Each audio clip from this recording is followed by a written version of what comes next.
India's number 1 varicose veins hospitals ఐబీసీను సంప్రదించండి. మీ నొప్పి లేని ప్రయాణాన్ని ప్రారంభించండి. అందరికీ నమస్కారం. నా పేరు మాధురి. మీరు చూస్తుంది సుమన్ టీవీ నెట్వర్క్. మరి ఆగస్టు 15 నుంచి 31 తారీఖు వరకు ద్వాదశ రాశుల వారికి ఎలా ఉండబోతుందో, వారు ఎలాంటి జాగ్రత్తలు తీసుకోవాలి, ఎలాంటి పరిహారాలు చేసుకోవాలి అనే విషయాల గురించి మనకు తెలియజేయడానికి మనతో పాటు ఉన్నారు సుప్రసిద్ధ జ్యోతిష్య వాస్తు పండితులు బ్రహ్మశ్రీ డాక్టర్ నాయకంటి మల్లికార్జున శర్మ గురువు గారు.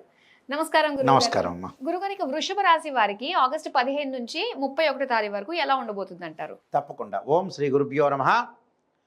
ముఖ్యంగా వృషభ రాశి వాళ్ళకి ఈ 15 రోజుల పాటు ఏ విధంగా ఉండబోతుందో తెలుసుకుందాం.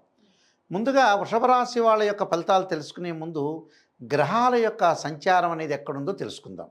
ఆ గ్రహాల యొక్క సంచారంలో శని మీనరాశిలో ఉండి వక్రస్థితిలో ఉండటం, అలానే గురువు మిథున రాశిలో ఉండటం, రాహువు కుంభరాశిలో సంచారం చేయటం, అలానే ఇక్కడ కుజుడు వచ్చేటప్పటికల్లా కన్యారాశిలోను, కేతు సింహరాశిలోను, అలానే శుక్రుడు ఒక 18వ తారీఖు వరకు కూడా గురువుతో కంజంక్షన్ అయ్యి మిథున రాశిలో, తర్వాత మళ్ళీ శుక్రుడు వచ్చేటప్పటికల్లా కర్కాటక రాశిలోకి వెళ్ళిపోవటం, అలానే సింహరాశిలో రవికేతువుల యొక్క కలయిక ఉండటం, అలానే ముఖ్యంగా ఈ కర్కాటకంలో బుధుడి యొక్క కంజంక్షన్ కూడా కలుస్తుంది. కంజంక్షన్ కలవటం వల్ల ఏ విధంగా ఉండబోతుందో మనం తెలుసుకుందాం. ఓకే. అంటే ఈ 16 రోజుల పాటు ఖచ్చితంగా గ్రహస్థితి అనేది ఇవన్నీ కూడా గోచారరీత్యా చెప్పబడే ఫలితాలు అంటారు. అయితే రాస్యాధిపతి అయిన శుక్రుడు ద్వితీయంలో తృతీయంలో ఉండటం వల్ల ఫైనాన్షియల్ పరంగా అనుకూలంగా ఉంటుంది. అంటే ఆర్థిక సమస్యలు తొలగిపోతాయని అర్థం.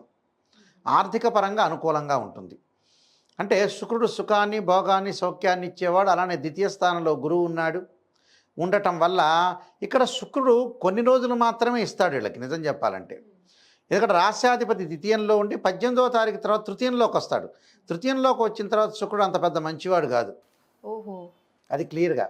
ఎందుకంటే గురువు మంచివాడు ఇక్కడ. అందువల్ల ద్వితీయంలో శుక్రుడు ఎన్ని రోజుల వరకు ఉంటాడు మనం చెప్పే వాటిల్లో ఒక 4-5 రోజుల పాటు ఉంటాడు. అప్పుడు మాత్రం వివాహ సంబంధాలకు ముందుకు వెళ్ళాలి. అప్పుడే ఏదైతే ఆర్థిక సమస్యలు అనేవి కూడా కొద్దిగా క్రెడిట్ అప్పులు కానీ అలాంటివి కానీ తీర్చుకునే అవకాశం ఒకటి ఉంటుంది. ఆ వివాహ ప్రయత్నాలు కూడా ఈ 4-5 రోజుల పాటే చేయాలి, 15 నుంచి 20 లోపలే. అప్పుడు సంబంధాలు కుదురుతాయి. ఎందుకంటే కళత్రకారకుడు వివాహకారకుడు మ్యారిటల్ స్టేటస్ని రిప్రజెంటివ్ చేసే ప్లానెట్ ఏంటంటే వీనస్ ప్లానెట్. ఈ వీనస్ ప్లానెట్ వల్లనే వివాహాలు జరుగుతాయి ఎవరికైనా సరే. శుక్రగ్రహం అనుకూలంగా ఉండాలి. కాబట్టి ఈ 5 రోజుల్లోనే ప్రయత్నాలు చేయాలి.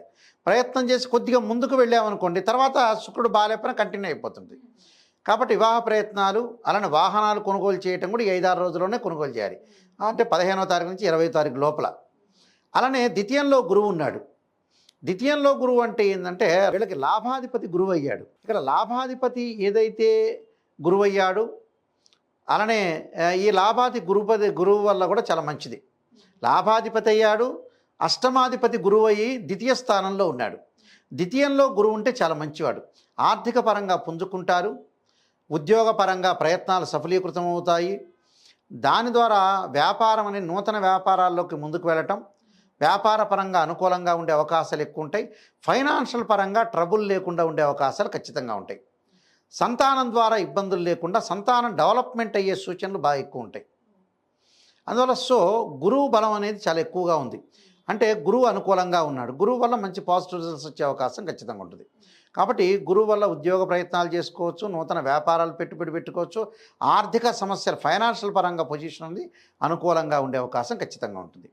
అలానే ఈ రాశి వాళ్ళకు వచ్చేటప్పటికల్లా శని యొక్క ప్రభావాన్ని మనం చూడాలి. భాగ్యాధిపతి దశమాధిపతి అయిన శని వీళ్ళకి లాభస్థానంలో ఉండి వక్రస్థితిలో ఉన్నాడు. ఉండటం వల్ల ఉద్యోగం బాగుంటుంది, కానీ ట్రాన్స్ఫర్ అయ్యే అవకాశాలు ఎక్కువగా ఉంటాయి. ఆ ట్రాన్స్ఫర్ అయ్యి ఆర్థిక పరంగా పుంజుకుంటున్నా కానీ ఆ వాతావరణానికి ఇమడలేకపోతారు. సైకలాజికల్గా మెంటల్లీ డిజార్డర్ అయ్యే అవకాశాలు ఒకటి ఉంటాయి. ఉదాహరణకు హైదరాబాద్లో ఉన్న జాబ్ చేస్తున్న వ్యక్తి గుంటూరులో ట్రాన్స్ఫర్ అయ్యారు. అక్కడ వాతావరణం పెరగలేకపోవచ్చు. గుంటూరులో ఉన్న వ్యక్తి హైదరాబాద్ ట్రాన్స్ఫర్ కావచ్చు, ఇక్కడ వాతావరణానికి ఉండలేకపోతారు. అంటే స్థానచలనం జరగటం అనేది బాగుంటుంది, ఇంప్రూవ్మెంట్ జరుగుతుంది, ఇంక్రిమెంట్లు కూడా వస్తాయి. కానీ బట్ సైకలాజికల్గా మెంటల్లీ డిజార్డర్, ఆ వాతావరణానికి ఆ అట్మాస్ఫియర్కి తట్టుకోలేకపోతారని అర్థం. అదొక విషయంలో మటుకు కొంచెం సైకలాజికల్గా విల్ పవర్తో స్ట్రాంగ్గా ఉండటం మంచిది. అలానే ఈ రాశి వాళ్ళకు వచ్చేటప్పటికల్లా రాహు యొక్క ప్రభావం. రాహు ఎక్కడున్నారు? దశమంలో ఉన్నాడు. నేను ఇందాక చెప్పినట్టుగా ట్రాన్స్ఫర్ జరుగుతుంది, విదేశాలకు వెళ్ళే అవకాశాలు ఎక్కువ ఉంటాయి.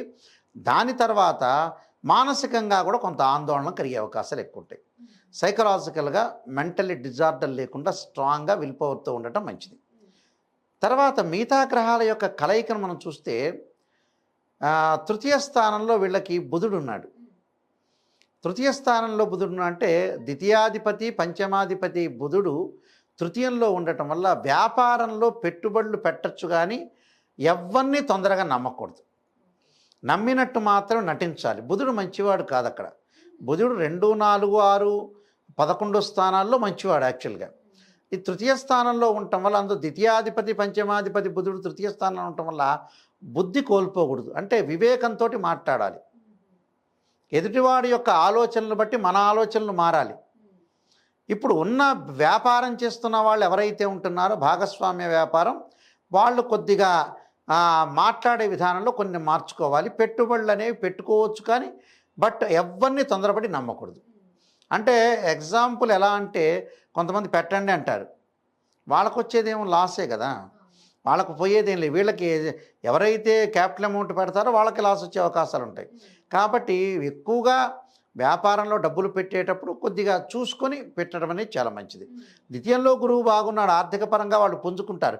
డబ్బు వచ్చింది కదా అని పెట్టుబడి పెట్టడం కాదుగా, ఇక్కడ సద్వినియోగం చేసుకోవాలి. అది చాలా ఇంపార్టెంట్. అలానే మిగతా గ్రహాలు మనం రవి గ్రహాన్ని మనం చూసుకునేటట్టయితే రవి కేతువుల యొక్క కలయిక ఈ రాశి వాళ్ళకి చతుర్థ స్థానంలో ఉంటాడు. అంటే తృతీయాధిపతి ఈ రాశి వాళ్ళకి ఏదైతే ఉంటారో చతుర్థాధిపతి రవి చతుర్థ స్థానంలో ఉన్నాడు. తృతీయంలో బుధుడు ఉన్నాడు ఇక్కడ. అందులో చతుర్థాధిపతి రవి ఉండటం వల్ల ఉద్యోగపరంగా కొంత అనుకూలంగా ఉంటుంది. ఏ ఉద్యోగం చేసినా తోటి కొలీగ్స్ తోటి వాటితోటి కొంచెం అవార్డులు, సన్మానాలు, రివార్డులు ఇలాంటివన్నీ వచ్చే అవకాశాలు బాగా ఎక్కువ ఉంటాయి. కాబట్టి అనుకూలంగా ఉండే అవకాశం ఒకటి ఉంటుంది. అలానే వీళ్ళకి ముఖ్యంగా రవికేతువుల యొక్క కంజంక్షన్ అనేది జరిగింది ఇక్కడ. చతుర్థ స్థానంలో కేతు ఉండటంలో తల్లి యొక్క ఆరోగ్య విషయంలో కొంత జాగ్రత్తలు తీసుకోవాలి. అలానే తీర్థయాత్రలు, పుణ్యక్షేత్రాలు తిరిగే అవకాశాలు ఎక్కువగా ఉంటాయి. అందులో తీర్థయాత్రలు, పుణ్యక్షేత్రాలు తిరిగే అవకాశాలు ఒకటి ఉంటాయి.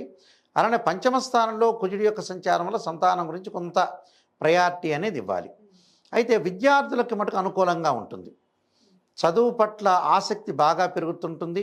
మిగతా విషయాలన్నీ కూడా పక్కన పెట్టి కాంపిటేటివ్ ఎగ్జామ్స్ కానీ లేకపోతే ఏదైతే ఎగ్జామినేషన్ ఈ టైంలో రాస్తారో ఆ టైంలో వాళ్ళు ఉత్తీర్ణత సాధించే అవకాశాలు ఎక్కువ ఉంటాయి. స్త్రీలకైతే ఉన్నతమైన అభిప్రాయాలు కలిగే అవకాశాలు ఎక్కువగా ఉంటాయి. గతంలో ఏదైతే ఉద్యోగాలు కానీ, వ్యాపారం కానీ, చదువులు కానీ అలాంటివన్నీ కూడా మళ్ళీ బిగిన్ చేసే అవకాశాలు ఎక్కువగా ఉంటాయి. సో భార్యాభర్తల మధ్యలో కూడా అనుకూలంగా ఉండే అవకాశం ఖచ్చితంగా ఉంటుంది.